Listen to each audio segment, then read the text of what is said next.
Magic: The Gathering is a game that features a vast and continuous multiverse of stories set across countless planes that incorporates numerous themes. One of those themes is horror. With the beginning of October, so begins our countdown to Halloween. 30 days, 30 decks, 30 different creatures of the night, all culminating with a special 31st episode on Halloween Day itself. For those of you with a profound fascination of the macabre, I invite you to join me on this venture through 30 days of night. What's going on, ladies and gentlemen? I'm MTG Butcher Brew, and welcome to the finale of our 30 Days of Night. For the past 30 days, we built decks around 30 different spooky creatures of the night, and for this, the 31st night, we are tackling something even more frightening than scary monsters. Today's decks are built around fear itself. With the release of Duskmourn, we received a sequence of cards that follow the same naming convention that all begin with the words Fear of, and today we're going to play with all of them. In white, we're running Fear of Surveillance, Fear of Immobility, and Fear of Abduction. That deck is an enchantment deck that is designed to gain some additional value from tapping down your opponent's creatures. For blue, we have Fear of Death, Fear of Isolation, Fear of Imposters, Fear of Failed Tests, and Fear of Falling. This deck wants to get cards in the graveyard to allow us to drop some big blue beaters. And as a side note, Fear of Death is actually from Crimson Vow, but the name fits, so I included it. In black, we only have Fear of Lost Teeth and Fear of the Dark. Our game plan for this deck is to chip away at our opponents in the early game with some non-combat damage effects before closing out the game by attacking with our Death Touch creatures. For red, we're running Fear of Missing Out, Fear of Being Hunted, and Fear of Burning Alive. Our aim for this deck is to be aggressive while also setting up our graveyard to take advantage of some Delirium card effects. Green was quite limited. The only fear card we got was Fear of Exposure. It says, as an additional cost to cast a spell, tap 2 untapped creatures and or lands you control. So I just threw it into a squirrel deck since they're usually pretty good at making tokens, which we can then tap down to pay for that additional cost. Finally, we got one multicolored fear card with Fear of Infinity in Dimir colors. This card has enchantment synergy and can return itself from the graveyard, so I used it in a deck alongside some cards from New Streets of Capenna, which gain additional benefits as long as there are 5 or more values among cards in your graveyard. The Fear of Infinity can help to activate those effects, and if we ever wish to recur it from the graveyard to our hand, we should be capable of doing that. So yeah, for today's video and our big finale, we've got 6 different decks built around various fears, and they're being run in 5 monocolored decks plus 1 Dimir deck. With all of that said, let's go see these decks in action. Alright guys, here we are in game number 1. We're going to start with our white deck. We're just going to go in order of WUBRG and then save Dimir for last. This is our full deck list here on the left hand side. Turn 1, I did not play our Topplegeist. That's because its ETB effect is to tap down target creature and opponent controls. So I'm going to save that for later. For turn 2, we're just going to start with a Spirited Companion and get an additional draw. Yes, but this deck was primarily built around Fear of Immobility. It's a 5-mana 4/4 creature that says, when it enters, tap up to 1 target creature. If an opponent controls that creature, put a stun counter on it. So that, paired with this card that we have, Solitary Sanctuary, can allow us to start beefing up our creatures, because this says, when it enters, tap target creature and opponent controls and put a stun counter on it. Whenever you tap an untapped creature and opponent controls, put a +1/+1 counter on target creature you control. As you can see, we just tapped down his Gifted Aetherborn, put a +1/+1 counter on our Spirited Companion, and now we can swing in for 2. Set our opponent down to 18. So it's got some nice synergy. From here, we have a few options. I'm going to play out Moonblessed Cleric. This says, when it enters, you may search your library for an enchantment card, reveal it, then shuffle and put that card on top. I'm going to take this action. As you can see, we can grab pretty much a majority of our deck. So the question is, what do I take? I think I'm just going to take an Ossification. I think I'll take some removal. We'll go to combat. I'll swing in for another 2 damage with our Spirited Companion, and we'll just end the turn. Removal was 100% the right choice. Our opponent's going to swing their Gifted Aetherborn at us. I will say no blocks. We'll take the 2. That's fine. And you know what? I'm gonna develop our Fear of Immobility right now. So when it enters, we'll get to tap down their Sheoldred the Apocalypse, put a stun counter on it. We'll get to put a +1/+1 counter on one of our creatures. We'll put it on the Spirited Companion. We'll swing in for 6. We set our opponent down to 12. They are going to gain 2 life off of their draw from Sheoldred. But next turn, we can just go ahead and Ossification it. Our opponent plays out an Aclazotz, and they swing their Gifted Aetherborn. I'll say no blocks for the Gifted Aetherborn. We go down to 14. Our opponent goes up to 16. Take another 2 from Sheoldred. Anyway, Aclazotz is a 4/4 flying lifelink. Whenever it attacks, each opponent discards a card. For each opponent who can't, you draw a card. Whenever opponent discards a land card, create a 1/1 bat. When it dies, transform it into a land. Okay. From here, I am going to Ossification, Sheoldred. Let's get rid of that. We're then going to play Topplegeist. This is 1/1 Flying Spirit. When it enters, tap target creature an opponent controls. So we're going to tap down Aclazotz. We'll get to put a +1/+1 counter somewhere. I think I'll put this one on Moonblessed Cleric. And we'll swing in for, what, 11 damage? Set our opponent down to 5.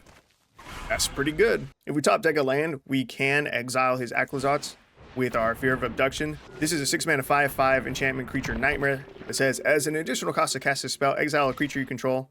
It's got flying. When this creature enters, exile target creature an opponent controls. When this creature leaves the battlefield, put each card exiled with it into its owner's hand. Our opponent swings with Aclazotz. We have to discard something. I think we just discard Fear of Abduction. Since we'd still need a land drop to be able to cast it, we'll just discard that. I think, I was going to say, I thought he makes a bat off of that. No. He gets a bat if we discard a land. All right, he swings in with 4 in the air. I'll say no blocks. He gets to gain 4 life. He goes up to 9. We did draw into a land. Okay, from here, how do I get lethal? Can I get lethal? I guess the right call would be to play out the Fear of Immobility, target the Gifted Aetherborn. We tap that down. We put the counter on the Topplegeist since that's going to be guaranteed to connect for damage. He blocks here and here. We don't have lethal. I swing out. Our opponent takes the damage to go down to 3, and they get lethal on us. We're going to play Exquisite Blood. Whenever an opponent loses life, you gain that much life. Okay, they swing the Aclazotz. They get to draw a card. We go down to 3. He goes up to 11. Let's see. He has Priest of the Haunted Edge. He can tap this, sack this creature. Target creature gets -X/-X until on turn where X the number of snowlands you control activate only as a sorcery. We drew into an Ossification. If I try to use Ossification on Priest of the Haunted Edge, he can activate it in response. He can kill a Fear of Immobility. Is that enough damage? 7, 8, 9. That's not enough damage. So we're going to Ossification. We're going to target Aclazotz. We go to combat, swing our 4/4s and the Topplegeist, and I'm going to hold back the Spirited Companion so that we don't die. He declares Priest of the Haunted Edge as a blocker. He did not activate its ability. Oh, activate only as a sorcery. I'm stupid. I'm stupid. I ignored the last line of the card. I threw lethal, right? Wait, was that lethal? Yes, it was. I threw the game. He swings with Gifted Aetherborn. We block with Spirited Companion. He goes up to 7. We're still at 3 life. Got 3 cards in hand, 7 mana, and an Exquisite Blood. Plays a Damnation, destroys. I can't believe I threw. Oh, I hate my life. Another Solitary Sanctuary does nothing for us. There's no way I threw this. This deck won. All right, our deck won the game. I threw. It was operator error. Plays an Enduring Tenacity. Does this go infinite? Lose life, gain life, lose. Yes. If I Moonblessed Cleric, what do I want to put on top? I Moonblessed Cleric. We grab maybe a Fear of Immobility. Sure. We play out the Solitary Sanctuary. We get to tap down their Enduring Tenacity, put a stun counter on it. Moonblessed Cleric gets 2 +1/+1 counters put on it. It's 5/4. He doesn't on board have a way to deal damage to us and go infinite. He plays out a second Exquisite Blood and then a Radiant Fountain. Wait, does that kill us? Well, you know what? That was still a good showcase of the deck. We lost this game. But again, I was the one who lost the game, not the deck. The deck did what it was supposed to do. It should have won. So we'll move on to the next deck. All right, here we are in a game with our mono blue deck, and our opening hand I think is good enough to keep. Let's give it a shot. I'm gonna throw up our deck list over here on the left-hand side. And this deck is mostly designed around filling up our graveyard. Drawing into a 3rd copy of Abhorrent Oculus is not really what we were hoping to see. This card's a 3-mana 5/5 with flying that says, as an additional cost to cast a spell, exile 6 cards from your graveyard. At the beginning of each opponent's upkeep, manifest Dread. All right, we have entirely too many creatures in our hand. We need this Curate to find some land and hopefully toss an instant or sorcery card in the graveyard. That'd be nice. We find a tapped land and another creature. That's like worst case scenario. All right, we draw into a land. Thank God. But we only have 3 cards in our graveyard, which means we cannot cast our Abhorrent Oculus. Luckily, we top deck a Terramander, so that's good. We have at least another thing to play alongside this Curate. We will Curate. We do need more lands. Thirst for Discovery. I will throw in the graveyard. I'll leave the island on top. We'll draw into that, and we end the turn. We have 5 cards in our graveyard right now. Next turn, we could just slam a Tolarian Terror. Our opponent plays out a Gwenna Eyes of Gaia. 3 mana, 2/3 tap. Add 2 mana any combination of colors. Spend mana only cast creature spells or activate abilities of creature sources. Whenever you cast a creature spell with power 5 or greater, put a +++ counter on this and untap it. Yeah, I think we just slam the Tolarian Terror, swing 1 in the air, set our opponent down to 17, and hope that we don't get absolutely wrecked. I didn't even read what our opponent played. It's Hollowmurk Siege. 2 mana enchantment. Our opponent chose Abzan. Whenever you attack, put a +++ counter on target attacking creature against menace until end of turn. Oh, our opponent plays Siege Rhino? Yo, that's hype. I haven't seen anyone use Rhino since it came out. Okay, from here, we could play out Fear of Failed Tests. This says whenever this creature deals combat damage to a player, draw them many cards. But I think the better play is probably to just adapt our Terramander, make it a 5/5, and we'll swing in with both of our 5/5s. Our opponent does not block, they take 10, they go down to 10. I am more than okay with that. How many cards do we have in our graveyard? 5. Still can't cast the Oculus. Did I miss a land drop? I don't know. I hope we didn't. I wasn't paying attention to what we top decked. All right, our opponent plays Rush of Dread. Target opponent sacrifices half the creatures they control of their choice, rounded up. We have to sack 1. Terramander or the Terror. I am going to sacrifice the Terramander. If our opponent has single target removal in their hand, making them pay the ward cost to kill the Terror, I think is better. Our Terramander did have them on a 2-turn clock, but now we have 6 cards in our graveyard, so we can cast our Abhorrent Oculus. I think I'm okay with this. Do they swing though? They will. They'll swing in for 7, set us down to 10. Okay, let me think about this. Okay, from here, we're going to play out our Abhorrent Oculus. We exile our whole graveyard. We get 5/5 flyer. And then we're going to play out Terramander as an additional blocker. We'll swing in for 5 with Artillery and Terror. We set our opponent down to 5. At our opponent's upkeep, we're going to manifest Dread, which means we get to choose a card, manifest as a face down 2/2 creature. If you choose a creature card, you can turn it up. You can turn it face up later for its mana cost. We hit 2 islands. So that gives us another blocker, which is kind of nice. Question is, what does our opponent have? They have another copy of Rush of Dread. That'd be great, because that would mean we have to sack 2 creatures. We could sack the face down card and the Terramander.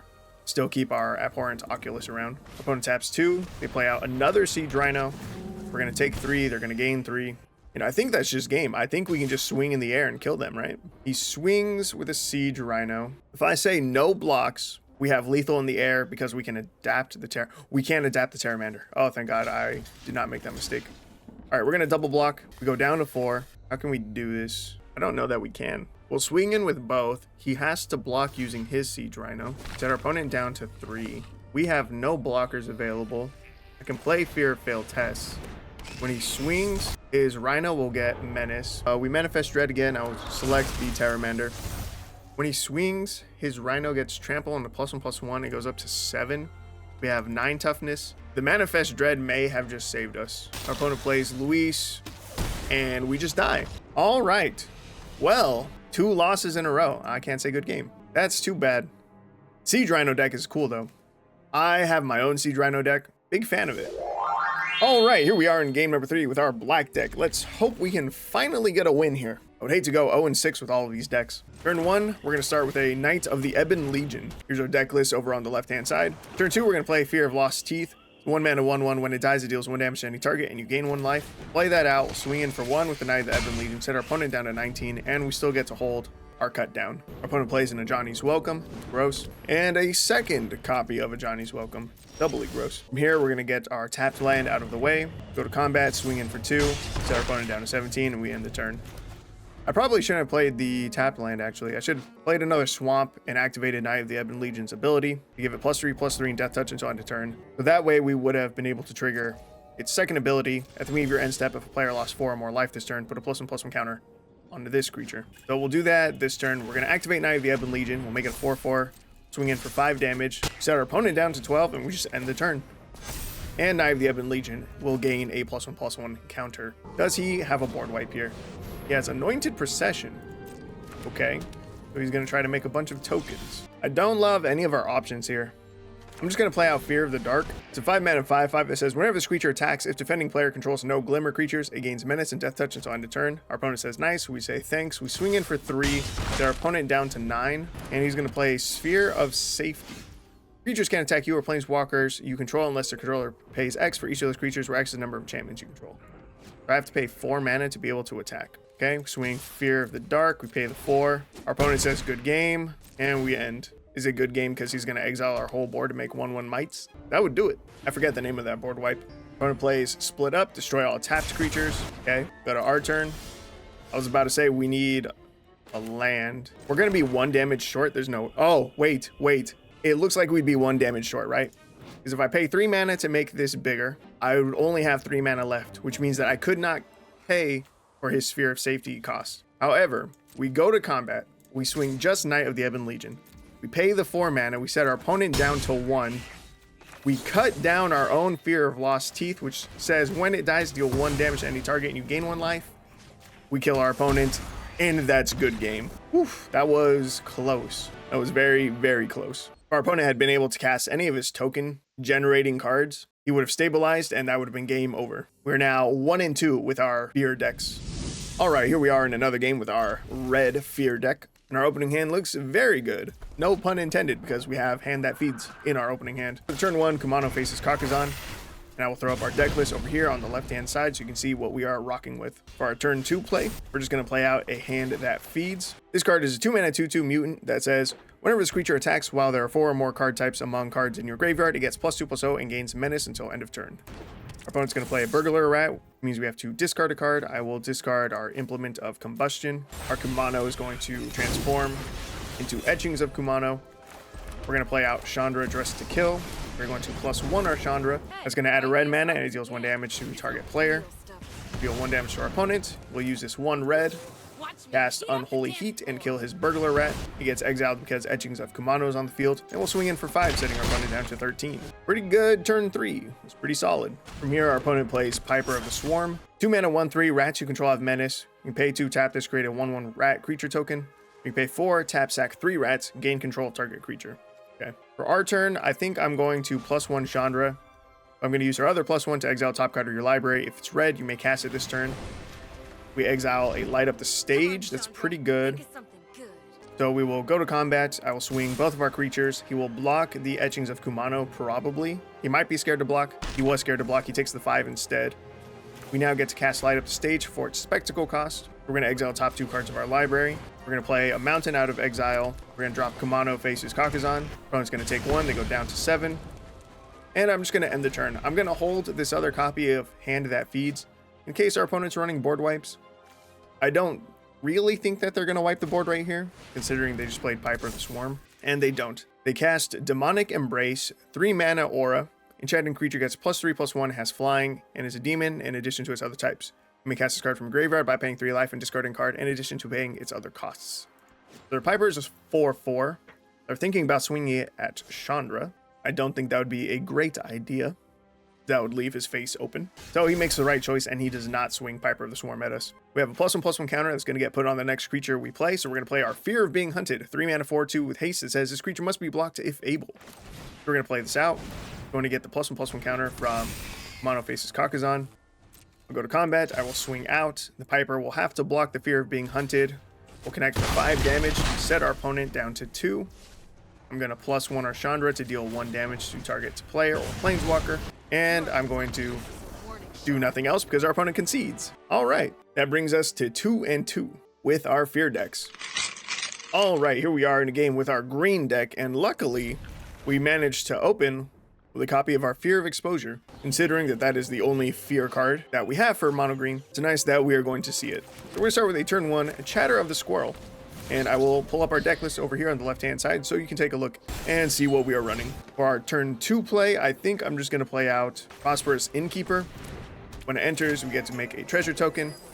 And it says, whenever another creature you control enters, you gain 1 life. We'll swing in for 1, we set our opponent to 19, and we end the turn.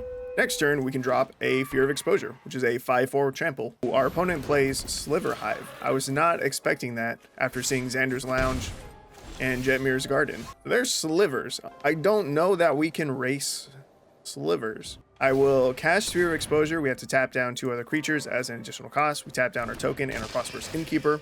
We gain 1 life. And you know what? I think, do I use our token? No. I save our treasure token for next turn. If we top deck a forest, we can cast Ravenous Squirrel and then double Chatterstorm, and I think that will give us the most possible board presence. Okay, so we top deck the land, so we are going to do that. We're going to Ravenous Squirrel. We gain a life. We're going to Chatterstorm.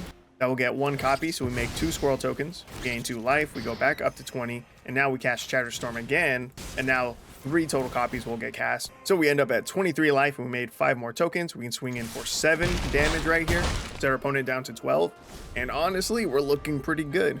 And also during all that, because we sacked our treasure, our Ravenous Squirrel got a +1/+1 counter put on it. That's good. I think this is the best our board could probably look against slivers. Now, all we really want to find is a Squirrel Lord, like Squirrel Sovereign, and then we'd be in the money. Opponent plays Bone Scythe Sliver.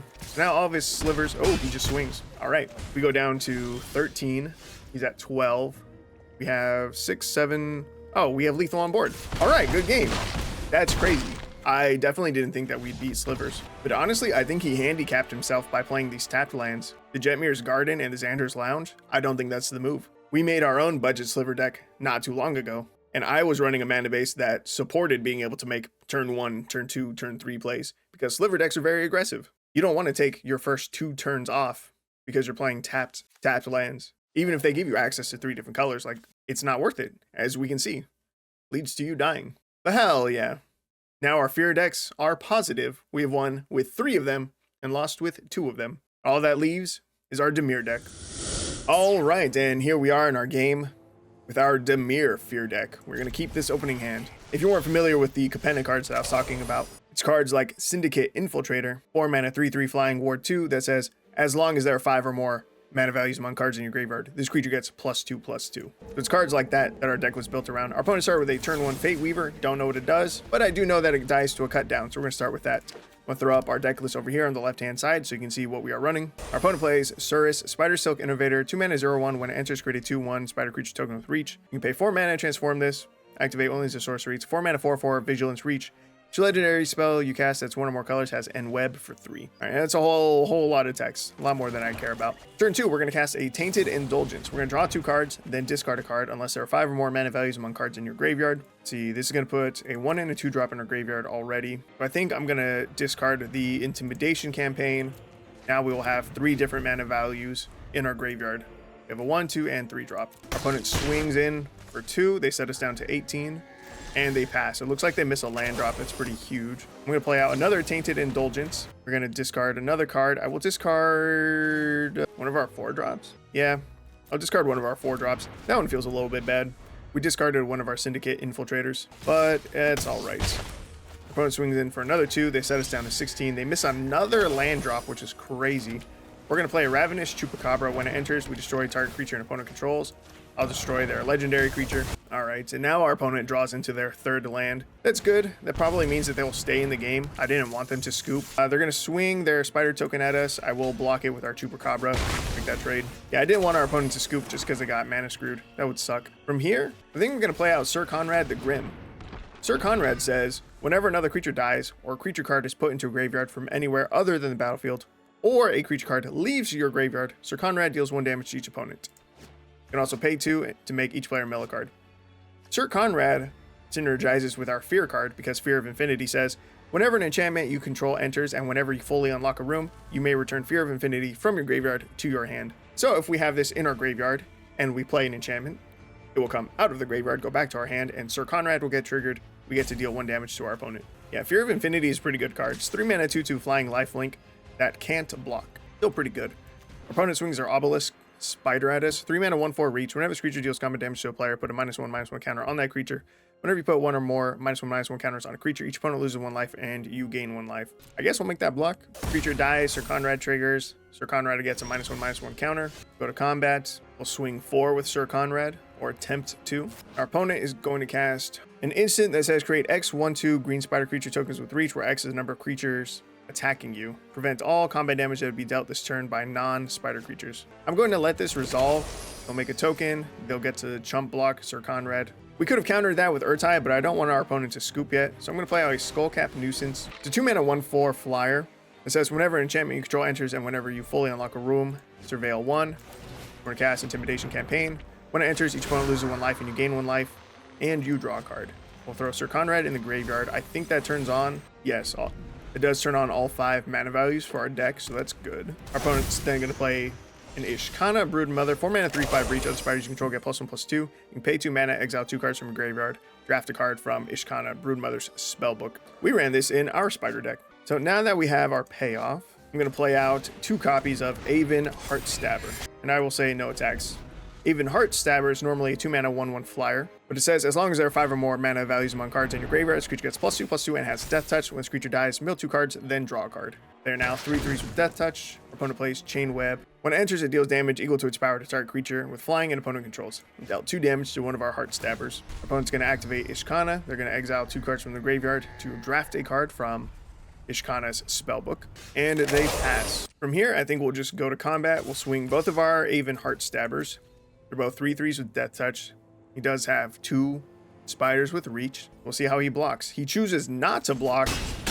He goes down to 1. That was ballsy, and it is not going to pay off. We're going to play an intimidation campaign. When it enters, each opponent loses 1 life, and we gain 1 life. And that's game. All right. Did I have fun in the match? Yeah, I had a perfectly good time. Well, that's pretty sweet. We started 0-2 with our fear decks and then ended up winning the next 4 games. That's pretty good. I will take that. All right, guys, and here we are on my Untapped account. And as you can see, the win rates for these decks were not very good. That was definitely a contributing factor as to why this video is coming out so late. The biggest problem with these decks is that the fear of cards, they don't actually synergize with each other, even amongst the ones that are in the same color. You know, take for instance the white deck. Fear of Surveillance, whenever it attacks, you surveil 1. Fear of Immobility, when it enters, you tap down a creature, put a stun counter on it if it was an opponent's. And then you have Fear of Abduction, when it enters, exile target creature an opponent controls. You can put all of these cards into a deck together just fine, but they don't actually care about each other. There's no synergy between any of the 2 cards. The red deck, out of all the monocolored decks, I would say did have the most amount of synergy. Fear of Missing Out is a Delirium card, and Fear of Burning Alive is also a Delirium card. So both of these want you to have 4 or more different card types among cards in your graveyard, and that actually does have synergy still with the 3rd fear card, Fear of Being Hunted, because all of these fear cards are enchantment creatures. So even just by playing out Fear of Being Hunted and having it be blocked and die, that puts an enchantment and a creature into your graveyard, and that gets you halfway to Delirium. So red's actually pretty decent. The synergy in here is good. Now this fear card is both black and blue, and it has enchantment synergy. So this one has the potential to have a lot more synergy, but I did want to build its own deck separately. Yeah, so overall, I would not copy any of these deck lists, but some of these cards are definitely still worth building around. All right, with all of that said, thank you guys for joining me on our 30 Days of Night, and thank you guys for joining me for our finale as well. I know it came out a little bit late, but if you guys liked the video, you should like the video. If you liked me, the video, and you like Magic the Gathering, you should consider subscribing to the channel because I'll get you more of all 3. And I hope to see you guys in the next one.